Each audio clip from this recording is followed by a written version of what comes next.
اللہ اللہ رحمان، اللہ اللہ رحمان،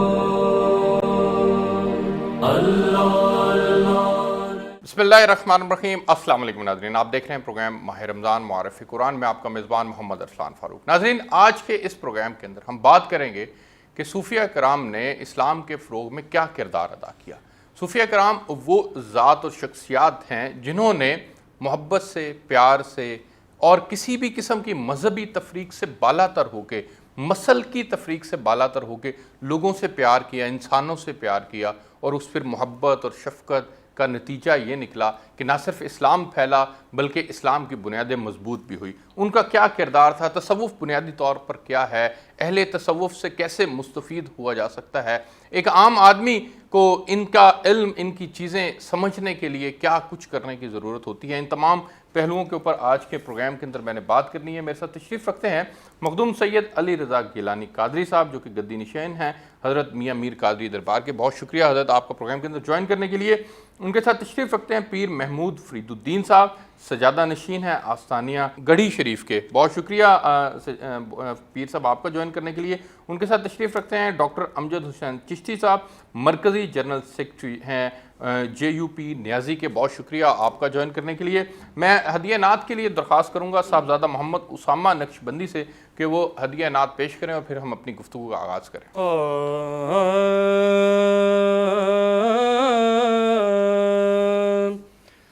لو مدینے کی تجلی سے لگائے ہوئے ہیں، لو مدینے کی تجلی سے لگائے ہوئے ہیں، دل کو ہم مت لائے انوار بنائے ہوئے ہیں، دل کو ہم مت لائے انوار بنائے ہوئے ہیں، اور کشتیاں اپنی کنارے سے لگائے ہوئے ہیں، کشتیاں اپنی کنارے سے لگائے ہوئے ہیں، کیا وہ ڈوبے جو محمد کے ترائے ہوئے ہیں، کیا وہ ڈوبے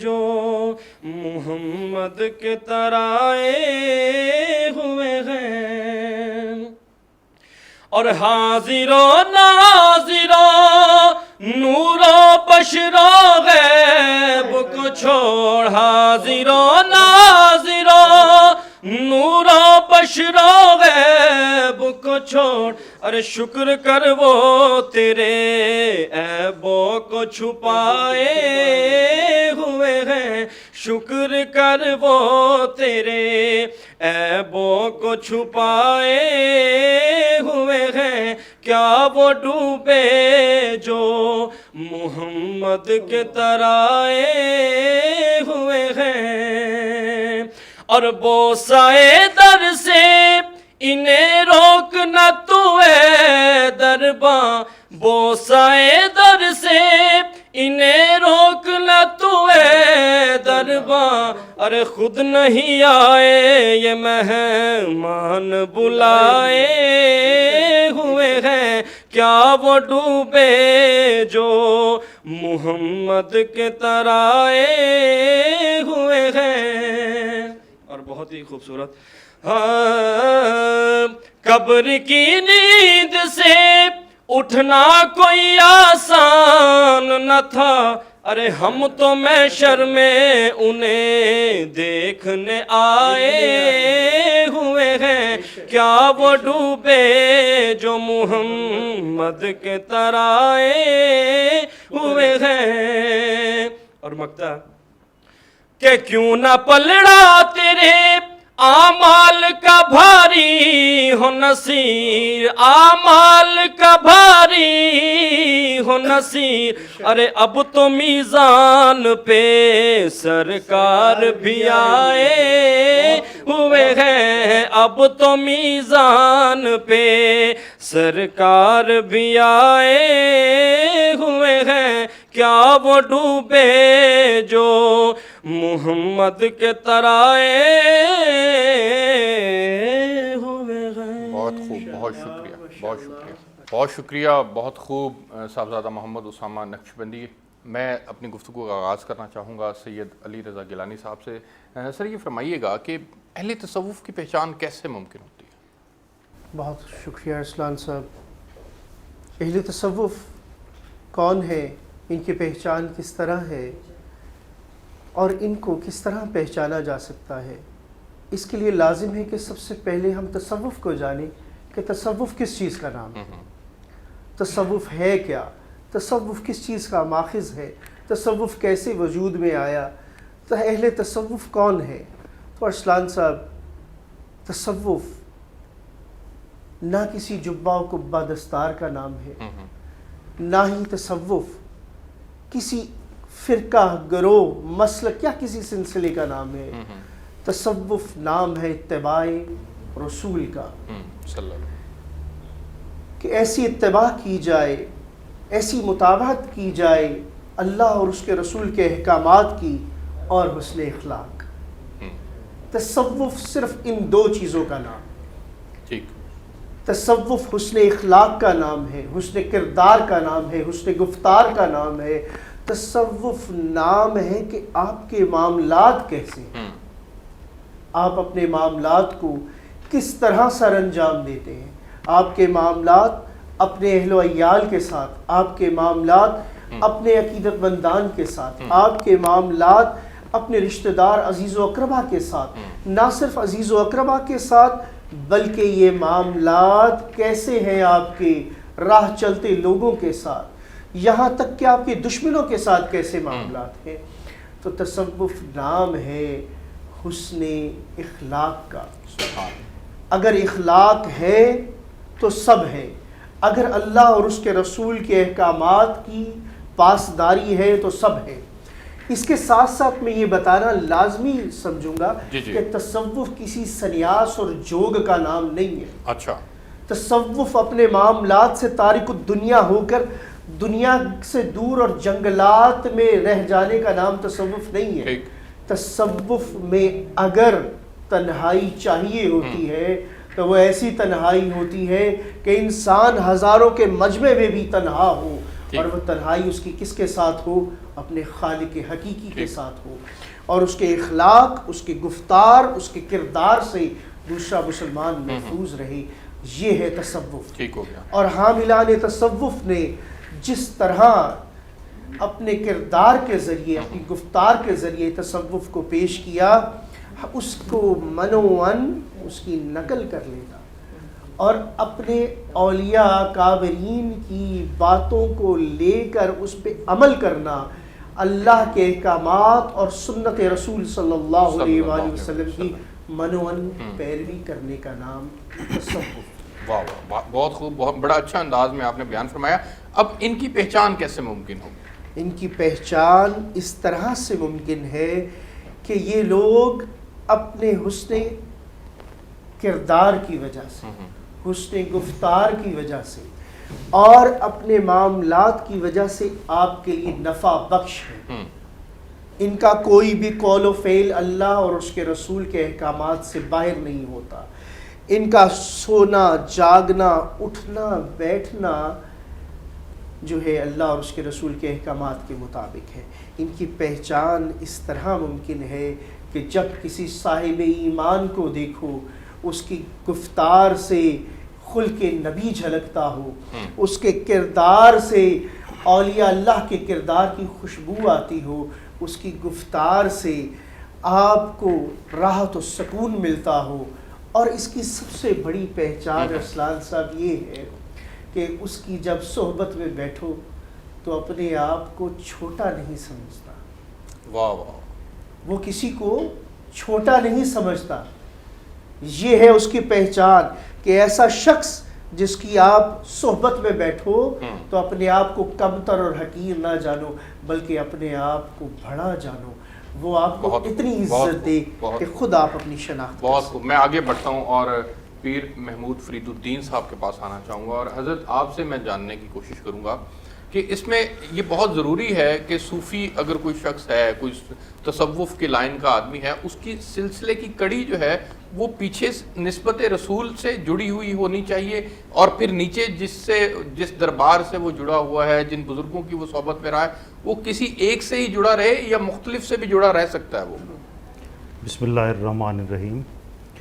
بالکل ایسا ہے کہ جو شریعت اور حقیقت سے واقف ہوتے ہیں, جو صوفیاء ہیں, وہ شریعت محمدی کے پابند ہوتے ہیں, اس سے ماورا نہیں ہوتے. پہلی بات تو یہ ہے کہ ان کا تعلق جو ہے وہ تو بنیاد ہے نا, بنیاد ہے. اس کے علاوہ مثال کے طور پہ مختلف درباروں سے, جیسے حضرت نے فرمایا بھی ہے, کیا مختلف لوگوں سے بھی رابطہ رہ سکتا ہے ایک ہی وقت میں؟ بالکل. علم حاصل کرنے کے لیے آپ کسی سے بھی آپ علم لے سکتے ہیں, لیکن اتباع جو ہے وہ ہماری طریقت میں اپنے مرشد سے ہوتی ہے, جس سے آپ چیزیں یہ سیکھتے ہیں صوفیاء کی طرف.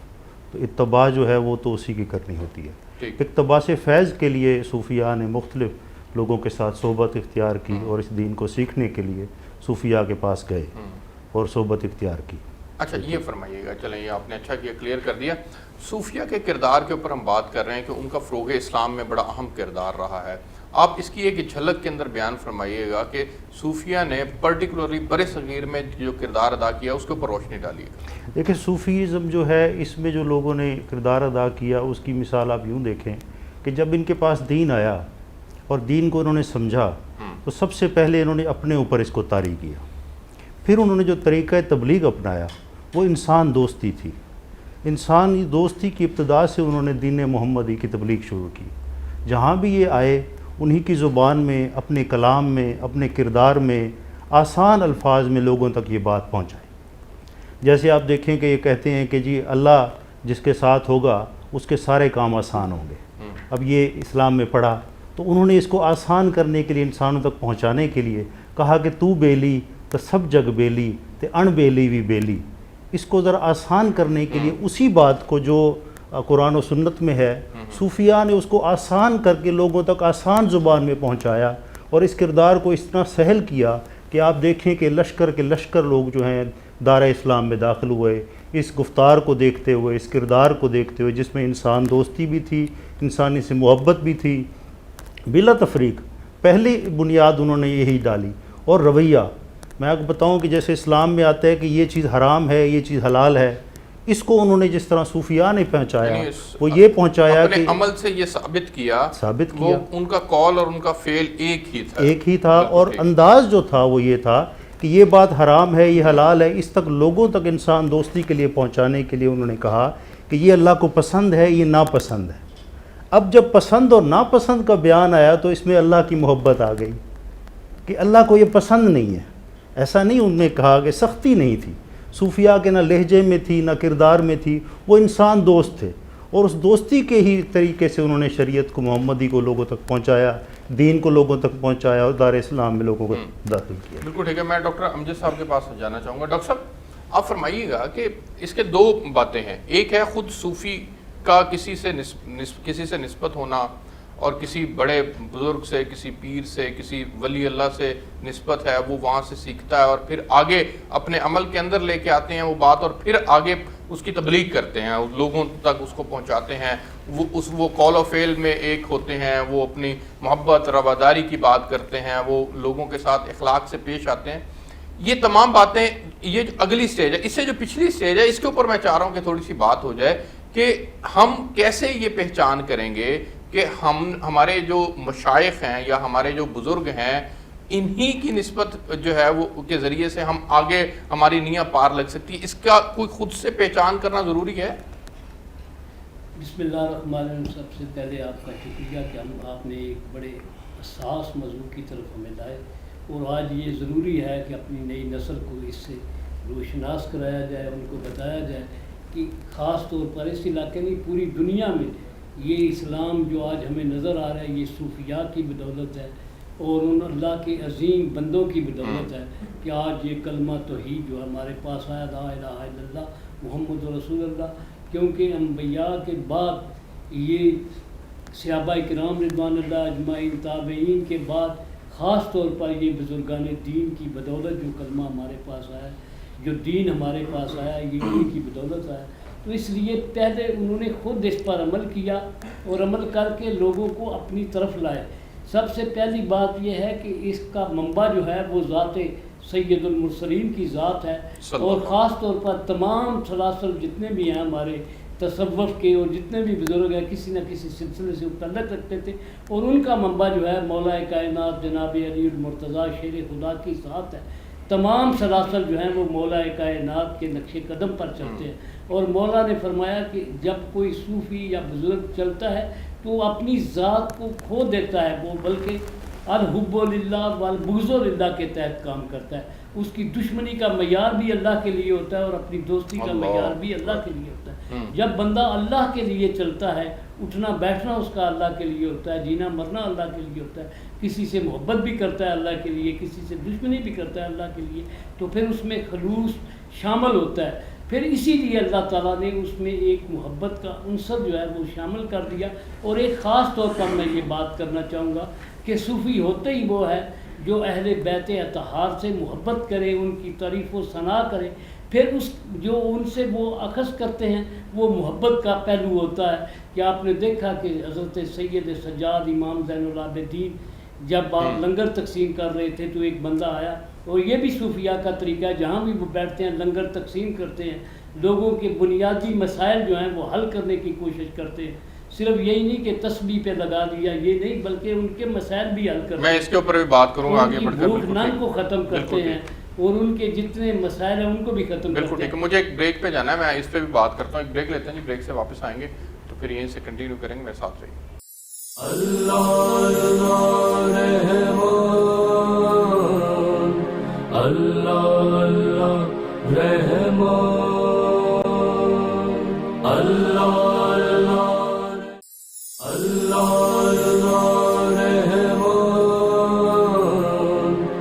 اللہ اللہ رحمان،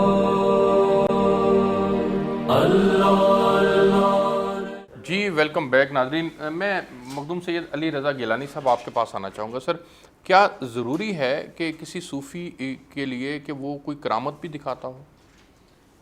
دیکھیں، اولیاء اللہ کے لیے کوئی یہ ضروری نہیں ہے، کسی صوفی کے لیے۔ سب سے پہلے تو میں آپ کو ایک چیز بتا دوں کہ صوفی حاملان تصوف کو اگر کہا جائے تو حاملان تصوف کے لیے تو سلسلہ بھی ضروری نہیں ہے۔ اچھا، کیونکہ تصوف نام ہے اتباع رسول صلی اللہ اور اللہ کے احکامات کو مان لینا، ٹھیک ہے، اور حسن معاملہ۔ اچھا، کسی دربار سے یا کسی اس سے اس منسلک کا ہونا؟ نہ تعلق کسی جبہ قبہ و دستار سے ہے، نہ کسی عبادات سے ہے، نہ کسی ریاضات سے ہے، نہ جوگ سے ہے، نہ کسی اور چیز سے۔ تو پھر تو کوئی بھی صوفی بن سکتا ہے؟ جی بالکل۔ اچھا، اگر حسن معاملہ اتباع رسول میں آ جائے تو یہ وہ صوفی کہلائے گا؟ جی، اتباع رسول میں جو شخص آ جائے اور حسن معاملہ کر لے اچھا، تو وہ حامل تصوف ہے حضور۔ جو اپنے اہل و عیال کے لیے، اپنے ملنے والوں کے لیے خیر و برکت کا حامل ہے، وہ حامل تصوف ہے۔ یعنی اس کے لیے پھر کوئی شرائط نہیں ہے؟ یہ نہ، بالکل بھی کوئی تو بڑا آسان شرائط ہے۔ نہیں ہے حضور۔ تصوف اتنا مشکل نہیں ہے۔ میں اسی طرح میری پہلی بات سے لے کر ابھی تک صرف 2 پوائنٹس میں آپ کے سامنے رکھ رہا ہوں۔ دیکھیں، ایک چیز تو میں آپ کے سامنے کلیئر کر دوں کہ حاملان تصوف کے لیے اور معاملات ہیں، سلاسل اور معاملات، ٹھیک ہے۔ جس طرح تصوف کے آگے جو سلاسل لیے چلتے ہیں یا روحانیت کے سلاسل، ٹھیک ہے نا جی، تصوف تو کیا آپ حضرت خلیل اللہ کو حامل تصوف نہیں کہیں گے؟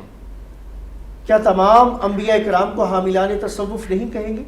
کیا وہ اپنے حسن کردار، حسن اخلاق اور حسن گفتار سے وہ تمام کو ایسا مسخر کرتے تھے کہ ہر کوئی ان کا گرویدہ اور پیار کرنے والا اور چاہنے والا ہو جاتا تھا؟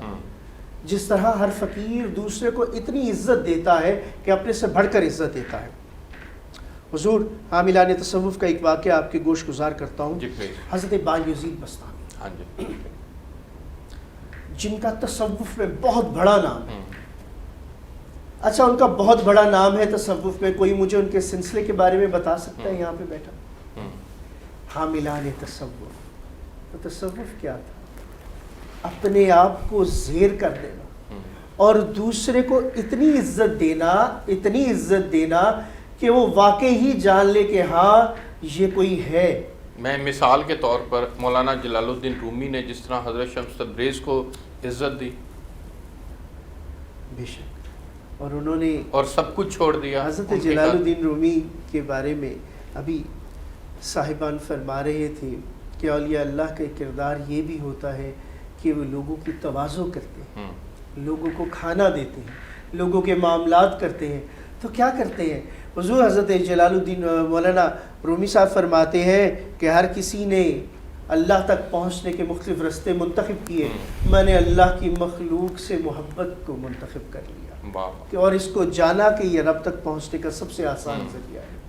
صاحب حضرت جلال الدین رومی آپ کے بہت سارے اقوال، بہت سارے معاملات و تصوف کی وہ ریل پیل جو آپ نے بتائی وہ روز روشن کی طرح آیا ہے.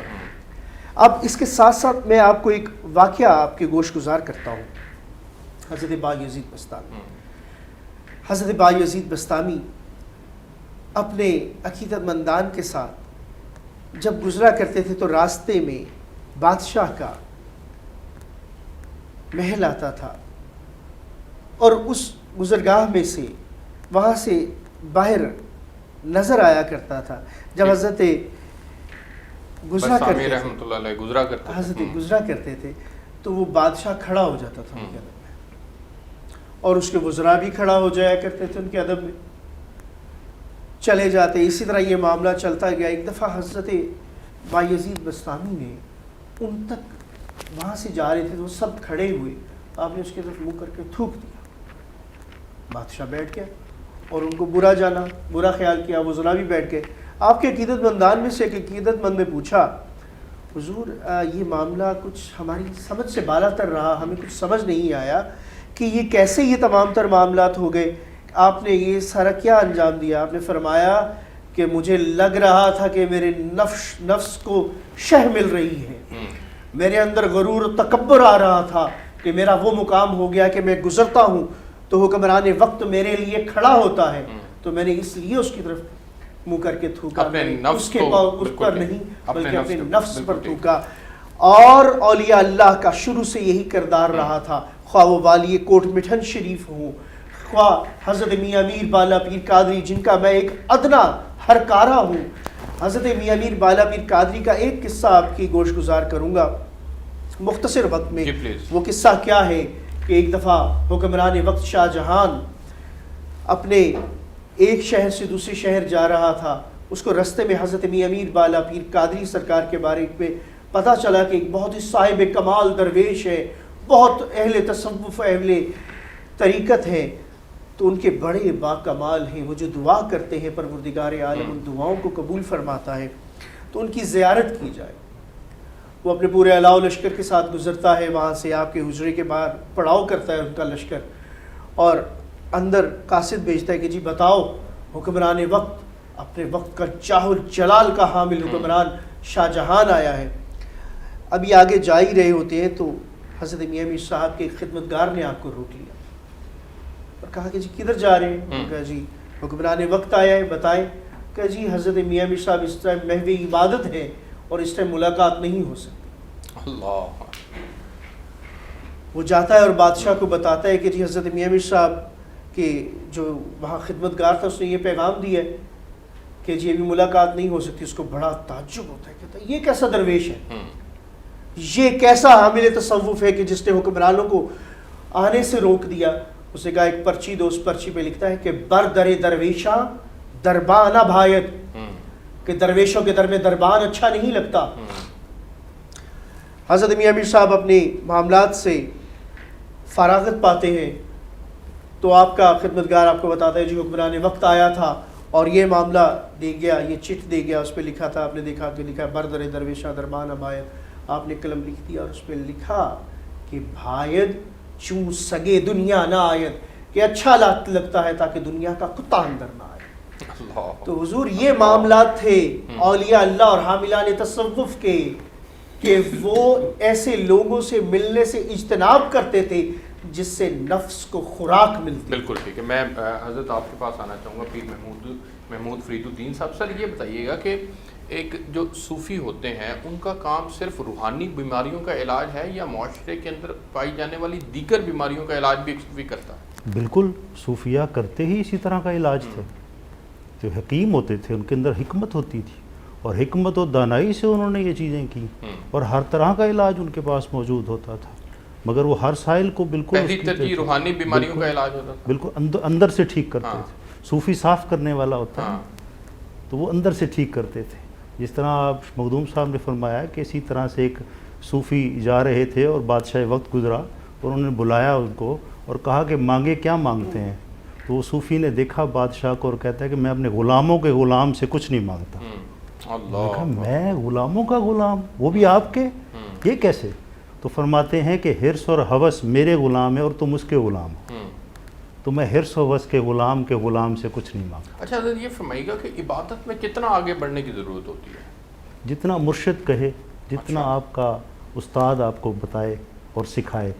نہیں، اب جیسے مثال کے طور پہ حضرت رابع بصری رحمۃ اللہ علیہ کے متعلق میں ایک جگہ پڑھ رہا تھا کہ وہ دن بھر تاجر عتیق کی کیونکہ کے پاس غلام تھی، دن بھر کام کرتی تھی، رات بھر عبادت کرتی تھی، جس کی وجہ سے جسم میں کمزوری آ گئی تھی، نکاہت آ گئی تھی. ایک رات تاجر عتیق رات کو اپنے گھر سے باہر نکلا اور خادموں جس طرف خادم رہا کرتے تھے اس طرف چل پڑا تو دیکھا ایک جھونپڑی کے اندر دیا جل رہا ہے جس میں رابعہ بصری جو تھی وہ اللہ سے دعا کر رہی تھی کہ اے اللہ میں دن بھر چونکہ کام کرتی ہوں، اپنے مالک کے خدمت گزاری کے اندر مشغول رہتی ہوں، جس کی وجہ سے میں تیری عبادت جو ہے وہ اس دھیان اور شوق سے نہیں کر پاتی ہے، اللہ تو مجھے معاف فرما دے. ان کی یہ دعا جو تھی وہ تاجر عتیق نے سن لی اور وہ سن کے خوفزدہ ہو گیا اور صبح جب اٹھا تو اس نے کہا کہ میں آپ کو آزاد کرتا ہوں. ان کا کیا وجہ، آپ مجھے کیوں آزاد کرتے ہیں؟ ان کا میں کیا آپ کی خدمت میں کوئی کمی کر رہی ہوں؟ کہ نہیں تم خدمت میں کمی نہیں کر رہی، بس میں تمہیں آزاد کرتا ہوں. ان کا آزاد تو کرتے ہو لیکن میرے پاس تو پیسے نہیں ہیں آپ کو دینے کے لیے کہ میں وہ مال دے سکوں جس میں آپ نے مجھے خریدا تھا. ان کا نہیں، میں تمہیں اللہ کی رضا کے لیے آزاد کرتا ہوں، تم بس میرے حق میں دعا کیا کرنا. تو ان کے متعلق تھا کہ 85 سال انہوں نے زندگی پائی، شادی نہیں کی، ساری رات عبادت کرتی، سارا دن عبادت کرتی اور اس کی وجہ سے جسم کے اندر باقاعدہ کمزوری آ چکی تھی. اس قدر جو تھا وہ جوہد تھا ان کی زندگی کے اندر. تو کیا جوہد کی انتہا ہونی چاہیے یا دیگر معاملات بھی ساتھ زندگی کے لے کر چلنے چاہیے؟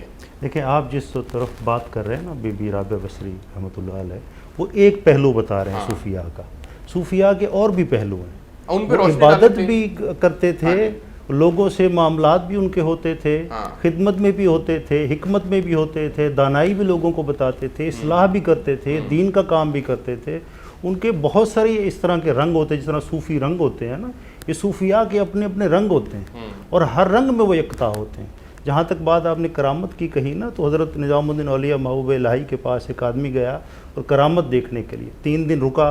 3 دن بعد اس نے عرض کی کہ جی مجھے اجازت دیں. آپ نے فرمایا کس لیے آپ آئے تھے؟ کہتا جی میں کو کرامت دیکھنے آیا تھا مگر میں نے کرامت کوئی نہیں پائی. تو آپ مسکرائے، آپ نے فرمایا 3 دن رہے تو تم نے دیکھا کہ کوئی بھی کام سنت محمدی اتباع محمدی سے کوئی ادھر یا ادھر دیکھا؟ انہوں نے کہا میں نے تو ایسا نہیں دیکھا. تو فرماتے اس سے بڑی اور کیا کرامت ہو سکتی ہے؟ تو وہ بہت بڑے صوفی تھے اور انہوں نے یہ پیغام دیا کہ آپ کے اندر جو کرامت ہے وہ شریعت محمدی کی اتباع ہے.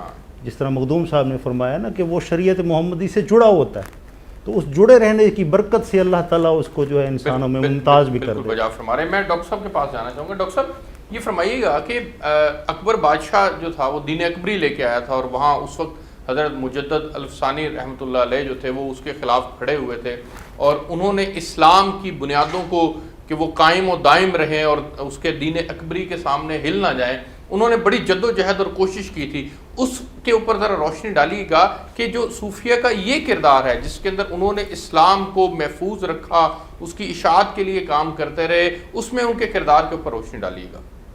بالکل آپ نے بجا فرمایا. حضرت مجدد الفسانی رحمۃ اللہ علیہ نے جس طریقے سے اسٹینڈ لیا، اس وقت بڑے بڑے لوگ تھے جو اپنے آپ کو صوفی بھی کہتے تھے، عالم بھی کہتے تھے، لیکن یہ اللہ تعالیٰ نے اس کا جو سیرا تھا وہ حضرت مجدد الفسانی سلسلہ نقشبندیہ کے یہ معروف بزرگ تھے حضرت شیخ فاروق احمد سرندی رحمۃ اللہ علیہ. تو یہ ان کے ذمہ تھا اور جس طریقے سے انہوں نے سٹینڈ لیا میں یہ سمجھتا ہوں یہ کسی اللہ والے کا ہی بنتا ہے، عام آدمی کے بس کی بات نہیں ہے. یہ ایجیٹیشنوں سے یا یہ کام نہیں ہو سکتا تھا. یہ حضرت مجدد الفسانی نے جس طریقے سے ان کو راہ راست پہ لائے اکبر کو، ٹھیک ہے، وہ اپنی وہ یا ان کے بعد کے بزرگان دین، بالکل ٹھیک ہے، یہ سارے بزرگوں کی ایک اپنی جو ہے رنگ ہوتا ہے، جس طرح ابھی حضرت صاحب فرما رہے تھے، وہ اپنے اپنے رنگ میں لاتے ہیں، یہ نظر کرتے ہیں تو دلوں کو پھیر دیتے ہیں۔ اور میں یہ سمجھتا ہوں کہ حضرت مجدد الفسانی رحمۃ اللہ علیہ بھی ان بزرگوں میں شامل ہے جو دلوں کو پھیر دیتے ہیں، کیونکہ یہ حکمرانی دلوں پر کرتے ہیں، اس لیے دلوں کو پھیر دیتے ہیں۔ یہ دنیا والوں کی حکومتیں آتی اور جاتی رہتے ہیں، لیکن دلوں کی حکومتیں کبھی ختم نہیں ہوتی۔ اس کی مثال حضرت داتا گنج بخش رحمۃ اللہ علیہ نے اپنی کتاب کشف المجوب میں ایک واقعہ بیان کیا، وہ آپ کی نظر کرتا ہوں۔ یہ جو بزرگ ہوتے ہیں، یہ جو اللہ والے ہوتے ہیں، یہ بادشاہوں کی اپنی ایک ہوتی ہے، یہ حکومت کرتے ہیں ڈنڈے کے زور پر، لوگوں کے سروں پر حکومت کرتے ہیں۔ کہ آپ نے ایک بڑا مشہور واقعہ ہے کہ آپ اس بنو امیہ کا ایک مشہور بادشاہ جو تھا ہشام بن مالک، وہ عمرہ کرنے یا حج کے لیے آیا ہوا تھا، وہ طواف کعبہ کرتا کرتا جب وہ حجر اسود کے پاس آیا، اس نے جا کے میں حجر اسود کا بوسہ لوں۔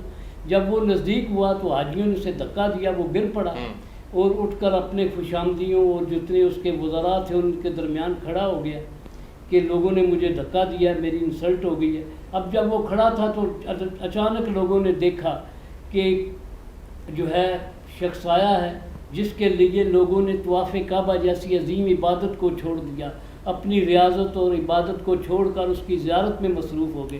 جب تک وہ حجر اسود کا بوسہ لے کر اپنے طواف میں مصروف نہیں، اور اس وقت تک لوگوں نے حجر اسود کا بوسہ نہیں لیا، طواف نہیں کیا، عبادت اور ریاضت چھوڑ کر اس کی طرف دیکھ رہے تھے۔ اب شام یہ سارا منظر دیکھ رہا تھا۔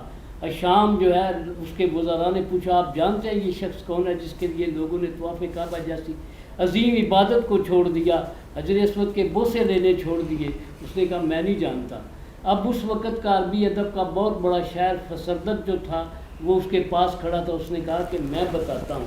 اس نے 35 اشعار جو ہیں وہ لکھے، اس نے کہا کہ میں ان کا مختصر تعارف تو 35 اشعار میں تعارف ہی کرایا، لیکن سب سے پہلے کہا کہ یہ علی المرتضیٰ شیر خدا کا پوتا ہے، شہید کربلا حضرت امام حسین علیہ السلام کا بیٹا ہے، سید سجاد امام زین العابدین ان کا نام۔ اصل وجہ یہ ہے کہ ان کی حکومت لوگوں کے دلوں پر ہے اور تمہاری حکومت لوگوں کے سروں پر ہے۔ سروں کی حکومت ختم ہو جاتی ہے لیکن دلوں کی حکومت باقی رہتی ہے۔ یہ جو آج ہمارے پاس دین ہے، اسلام ہے، یا دین کے لیے جو بزرگوں نے کاوشیں کی وہ کسی رنگ میں آئے، تو یہ صرف بزرگان دین کا خاصہ ہے۔ عام لوگ جو ہے نہ اتنا سٹینڈ لے سکتے ہیں نہ اتنا کر سکتے ہیں۔ جن پر اللہ کی رحمت نازل ہوتی ہے، جن کی حکومت لوگوں کے دلوں پر ہوتے ہیں، وہ دلوں پر اثر کرتے ہیں۔ یہ دلوں کے بھید تھے کہ کس طریقے سے پوری کائنات بر صغیر میں جو لوگ مختلف لوگوں کی عبادت کرتے تھے، مختلف اشیاء کی عبادت کرتے تھے، سورج چاند کی کرتے تھے، سانپ کی کرتے تھے، شیر کی کرتے تھے، جو بھی جس سے اس کو ڈارا ہے اس کی عبادت کرتے تھے، کہ اس خطے میں ہندوانہ رسم و رواج کو لوگوں نے طرف کر کے لا الہ الا اللہ محمد رسول اللہ کی طرف راغب ہوئے۔ جتنے بھی ہمارے بزرگ، حضرت خواجہ معین الدین چشتی ہو گئے، حضرت خواجہ نظام الدین محبوب الہی ہو گئے، حضرت علاء الدین صابر ہو گئے، حضرت میاں میر رحمۃ اللہ علیہ جن کا تعلق ان کے بزرگوں سے ہے، حضرت خواجہ صاحب جو ہے، چاہے وہ کوٹ مٹھن والے خواجہ فرید الدین ہوں، یا ان کے بزرگ جو علامہ اقبال جن کی محفلوں میں آ کر جو ہے وہ سعادت سمجھتے تھے، یہ سارے بزرگ جو تھے یہ دین اسلام کے متوالے تھے، اور انہوں نے لوگوں کے دلوں پر حکومت کی، اور دلوں پر حکومت کرنے کی وجہ سے دین اسلام ہمارے تک پہنچا۔ یہی مجدد الفسانی رحمۃ اللہ علیہ کا خاصہ تھا کہ انہوں نے اس وقت کے ایسے بادشاہ جو خوش آمدوں میں گھرا ہوا تھا، اس نے اپنے دین ایجاد کر دیا، اس کو راہ راست پر لائے، اور جس طریقے سے آپ اس کے دربار میں آئے وہ حضرت خواجہ حضرت مجدد الفسانی کا ہی خاصہ ہے، بالکل اور کسی کوئی شک نہیں۔ مجھے ایک بریک پہ جانا ہے جی، پھر بریک سے واپس آتا ہے تو سید علی رضا گیلانی صاحب سے جاننے کی کوشش کریں گے کہ پھر آج کے دور میں اس کی اہمیت کے اوپر تھوڑی روشنی ڈالیں کہ ہمیں ان کا کردار تو ہمارے سامنے آ گیا کہ برصغیر پاک و ہند کے اندر بھی ان کا ایک بہت بڑا کردار رہا، اسلام کی بنیادوں کو مضبوط رکھنے میں انہوں نے بڑا کردار ادا کیا، لوگوں کی تربیت کرنے میں ایک بڑا اہم کردار ادا کیا۔ آج اس کی کتنی ضرورت ہے؟ بریک لیتے ہیں، میں ساتھ رہے۔ اللہ اللہ رحمان،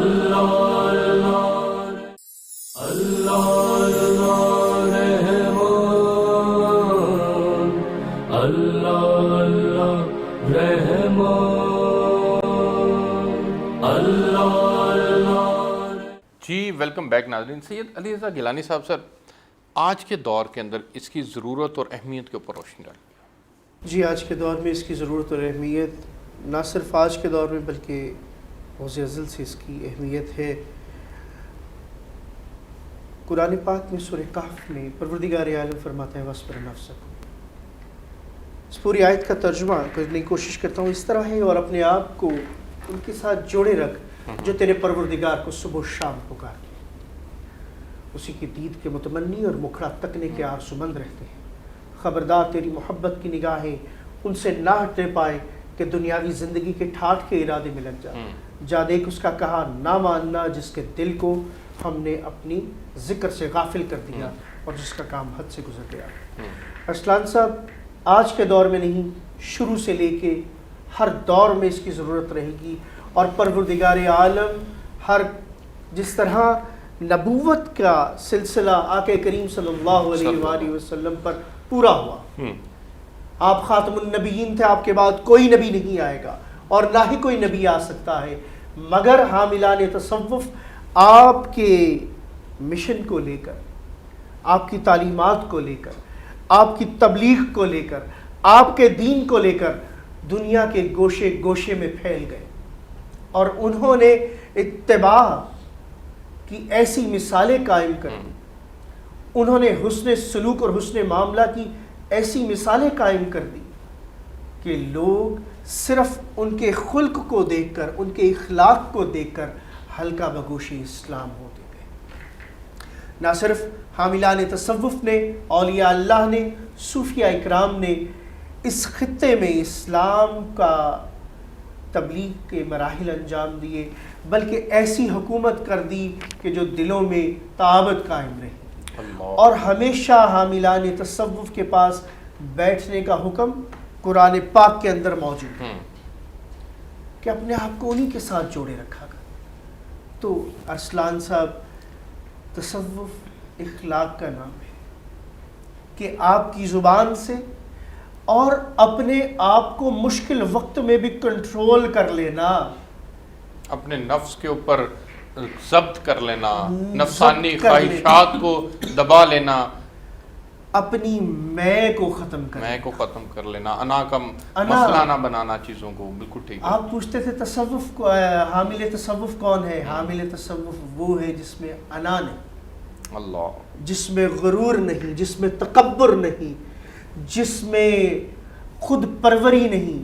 یہ تعریفیں، یہ ساری، وہ کہتے ہیں نا، یہ جو لوگ کاندھوں پہ اٹھا لیتے ہیں، جو لوگ کاندھوں پہ اٹھا لیتے ہیں، یہ حضور قبرستان میں پہنچا دیتے ہیں. اللہ، کوئی شک نہیں ہے. میں آپ نے بڑے مختصر جو ہے وہ وقت کے اندر بڑی زبردست جامعہ گفتگو کی. میں حضرت آپ کے پاس آنا چاہوں گا، آپ اس کے اوپر روشنی ڈالیں کہ آج کے دور کے اندر ہمیں کس طرح سے جو ہے وہ ممکن ہو پاتا ہے کہ ہم ان کے ساتھ اٹیچ بھی ہوں. اس سارے تناظر کو ذہن میں رکھنا ہے کہ بہت زیادہ جدت کا دور ہے.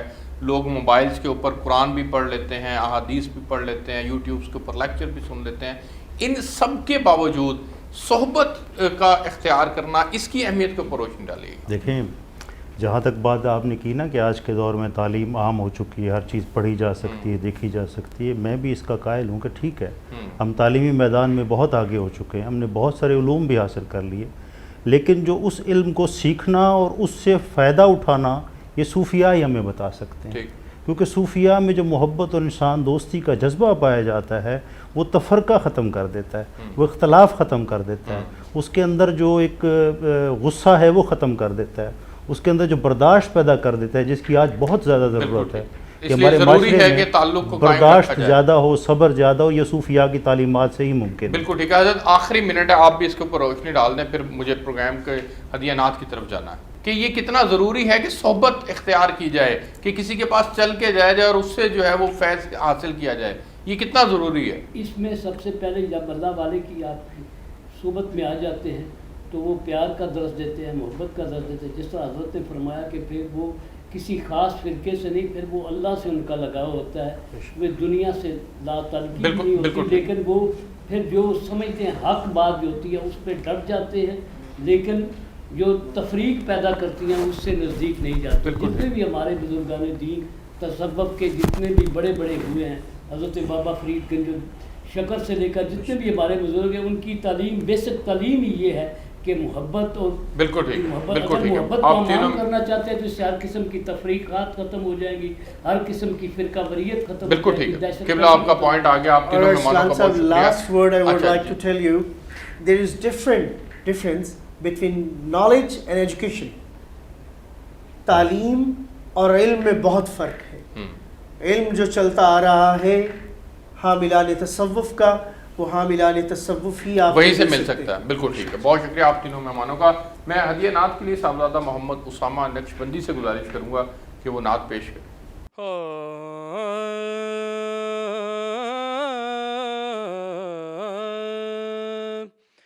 اب تنگی داماں پہ نہ جا اور بھی کچھ مانگ، ہیں آج وہ مائل باتا اور بھی کچھ مانگ.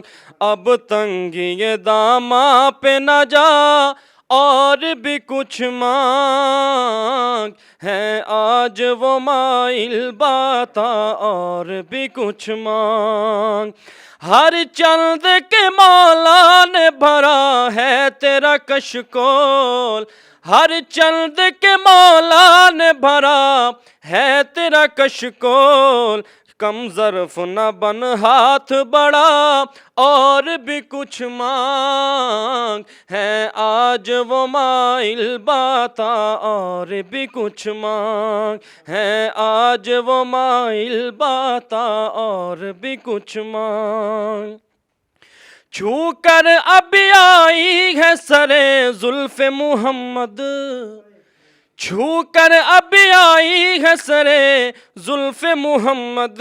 کیا چاہیے اے باد صبا اور بھی کچھ مانگ، ہے آج وہ مائل باتا اور بھی کچھ مانگ. اور سرکار کا در ہے در شاہاں تو نہیں ہے، سرکار کا در ہے در شاہاں تو نہیں ہے. جو مانگ لیا اور بھی کچھ مانگ، ہے آج وہ مائل باتا اور بھی کچھ مانگ. اور مکتا کہ پہنچا ہے جو آج اس در پہ نصیر تو رہ کر، آواز پہ آواز لگا اور بھی کچھ مانگ، ہے آج وہ مائل باتا اور بھی کچھ مانگ. بہت شکریہ صاحبزادہ محمد اسامہ نقشبندی. آپ تینوں مہمانوں کا بہت شکریہ. ناظرین آپ نے پروگرام دیکھا. اب تک لیے اس پروگرام سے اتنا ہی. آپ سے کل ایک نئے موضوع کے ساتھ ملاقات ہوگی. تب تک لیے اجازت دیجیے. اللہ حافظ. اللہ اللہ رحمان